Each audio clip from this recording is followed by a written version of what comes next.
कितना हरियर हरियर घास बाटे। रे आज पूरा गोड़ के तब जाए एकदम सुगर सुगर घास ओइसने घास हमर बकरी खाली छ। ये सुरेश भाई ए सुरेश बो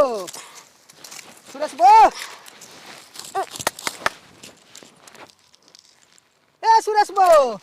अरे बाप रे बाप दिन पर दिन बहिरे होखल जाता लू का हो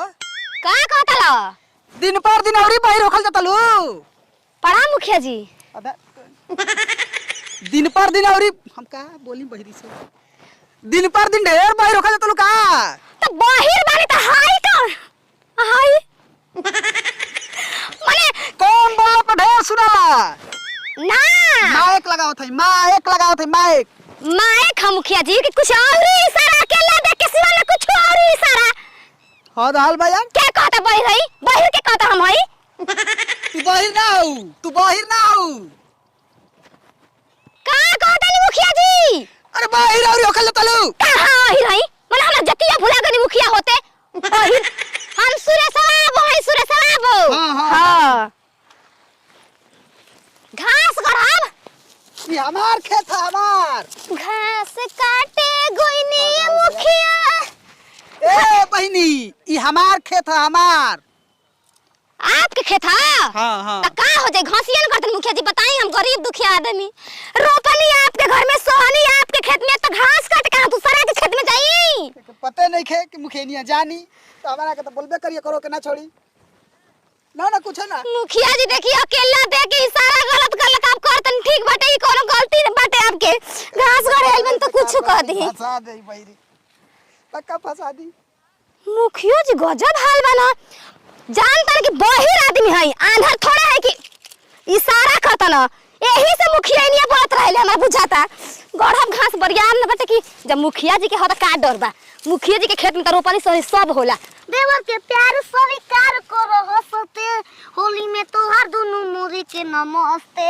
होली में तोहार दुनु मोरी के नमस्ते कजी मुखिया जी आई हो माई हाथी ना आल बिया ओ खेतवा में है ना महाराज लील गाय चरले है सकूल नील गाय ओहो चली जौने समझता नहीं तवने वहां से पकड़ तोर माई के पकड़ छिनरो भोसरो रारो भतो काटो सब तोर माई के चल सा भूल गए मेरे को आधा रास्ते दिख रहा था नहीं दिख रहा है का बा महाराज कपड़वे पे बाया रुको मेरे को फूलों से बात करनी है फूल से वो बोली हां सा थोड़े नहीं बोलेगी तो मेरा बात सुनेगी सुनाई हेलो छिनरो तुम मेरा घर क्या है ये क्या है हाँ? ये खेत था इंग्लिश में इसको बोलते हैं कि खेतिहार छानरो पढ़ के नहीं खाई मेरा फील्ड के अच्छा करते हो कि नहीं जे तुम मरमाई के भोसरी वाली छिनरी ये फील्ड है फील्ड वाली मैदान में खेत फरमाई के भोसरो संस्कृत पढ़ के आई है हवा से बतियाई है रारो भोतल का तो सर नौकरी बाकी मरैला पीटला के सर हां ये देखो बेरा जमे है इसको ले चला घर पे मैं लगाऊंगी एवं गोर गुना है वलबेरा ना महाराज के है क्या है बेरे बूढ़ पुरनिया के ठेहुना दर्द करेला ना तो के जड़ से कबार के आ तावा पर तेल में एकदम रगड़ के नीमक ध के हम मारब ना सेन मारब एक्सपेरिमेंट करना बनता है 4 गोले खेत बुला के तुम्हारा गोर पे टांका मरवा के तुमको बूढ़ पुरनिया के जैसा लटकवा के इसको लेके जाऊंगी एक्सपेरिमेंट करूंगी। हां कैसा मेरा खेत अच्छे हैं अच्छे खेत भोसरो खेत होते खेतवे में से आवाज आइला महाराज हम ना बोलनी है चलो चलो आदो को चना उना खेत देखा जाने होने के कने चनावा काल के त 4 बजे कबार लेल बना सा चापो धन हो सर दिया ना लगी मजा मिली तो हर दिया ना लगी अरे के रोई फाला चलेला सीता के चाला बिछिया तनामा हरिया लुटे राजा मुहावा पर डाली के चदरिया लहरिया लुटे राजा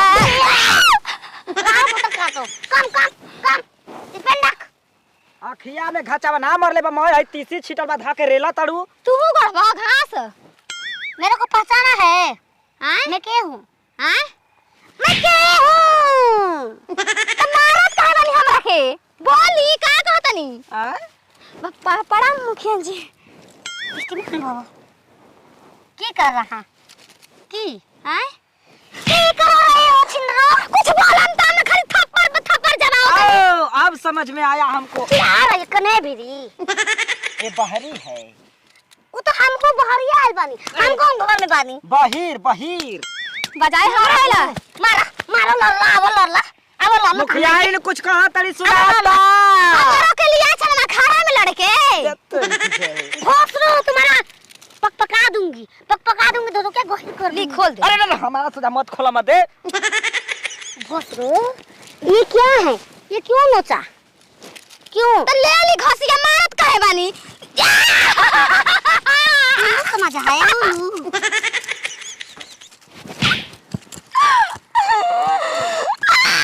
रउआ चलते खाली हम चुप पानी में हमरे तो झोटा इधर कबार के नदी फेंकले रहती। हमरा की का कहता है तू जना मिलके कुछ कहा दे हमने सुनम दादे कटवा दे मरवा। कब्बे के भौकात आदमी लाला था तुम्हारी जिंदगी पछिलो लाला था भोसरो का करे मेरे खेत में का करे मेरे खेत में घास गड़ा तनी आ तनी ये पानी सुखा आई हो लौके के चाहिए कि एजा तीसी छिटल बा भतार नहीं खे छिटल है भतार के खेत ना हो बीछे के काट सारा बा मुखिया जान बीछ के काटतनी कहत बीछ के काटतनी। तुमको लंगोटिया यार बनाऊंगी, हैं? टोली का अच्छा पकड़ाऊंगी, पूरा गधे पना चाहूंगी, छिलो तुम्हारा दस कमजोर हो बैठी हम गढ़ लेतनी ए मन सही ना ए जा रहा क्या कर तो निहुर तोर माई के निहुर बैठ जाई कहां बैठी कुसरी लिया हां कुसरी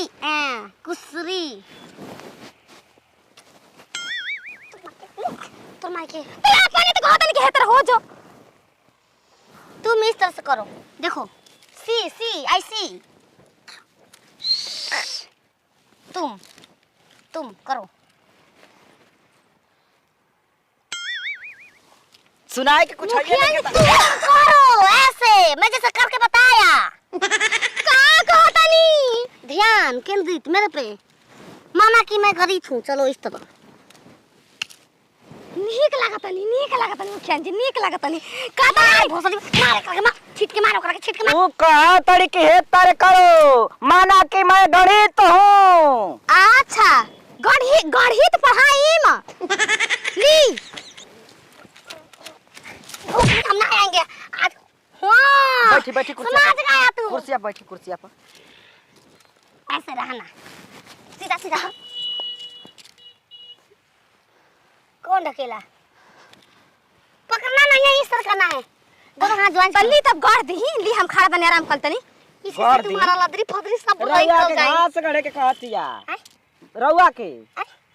इहो गइली हैं? घास गड़े के कहतिया। अरे घास गोर है गोनी रे दीदिया गोर के पिछुआरे पर धनवा के रोहर में हो तो हई मुखिया आराम कर ले दी मुखिया जी कर चार तना की मुया भाई जाते हो भोसड़ी किनो दान नहीं है भाई कहीं के दान नहीं है कि हम करा दे सुनी कुछ कहनिया ल ये करा सुनैबे ना कैला बे तुम्हारे मर्द भाग गया लवाना के वो संग मेरे संग पट्टा है के तुम्हारा ये सिंदूर नहीं खे दे देव सिंदूर घरे चल के मार के भगाई महाराज कुपुत कर देला हमनी के। छोरो बहुत अच्छी लड़की है, बहुत ही अच्छा है, मेरे घर का सेवा करेगी, पैसा पर बतियाओ घर लेके चलते हैं। पैसा पर चलबू कितना पैसा देबो एक रात बात करो पैसा पर चलबू बजाए वाला छुटकी हमरा के अरे पैसा पर चलबू मुखिया इनकल है एक रात खातिर पैसा पर हमरा के गलत समझ ले वाला पैसा पर घास करत त कुछ करबा पैसा पर का करबा हैं पैसा पर चेला को मार दी केला कौन खिलाएगा मेरे को? केला छील के देता मैं खाती, ये फिर खिलाता। कुछ बोलम त हमने सुनम ए साला भोसरो कानी देखो तर माई के भगा को मारे छियो तुम ले के मारे छियो तरी मुखिया ने त कुछ का पैसा पर का होने 700 में जाएगा हमरा के ससुम कर हा तुमको रखूंगा मैं नौकरी लौरी बना के लौरी ना बनम लौर चल अरे हम लौर ना बनम मुखिया लौरी तर माई के लौरी लौड़ी बने के बाद लौड़ी महारानी बने के बा ओकरा मतलब भरा नहीं होला थोड़ी ना पगला दे चल चल भोसड़ी मेरे से भी गाय गुजरी है चलो इसको नहीं के सुनात ना तो सुनाए लगी दवाई देबा पकड़ इसको पकड़ लाग जा रहे हो ये दादा रे दादा अरे लठिया पर घास मत गड़ा का है तुम ठंडा लागत रहल मुखिया जी कब्बे के इतना घाम लिया चल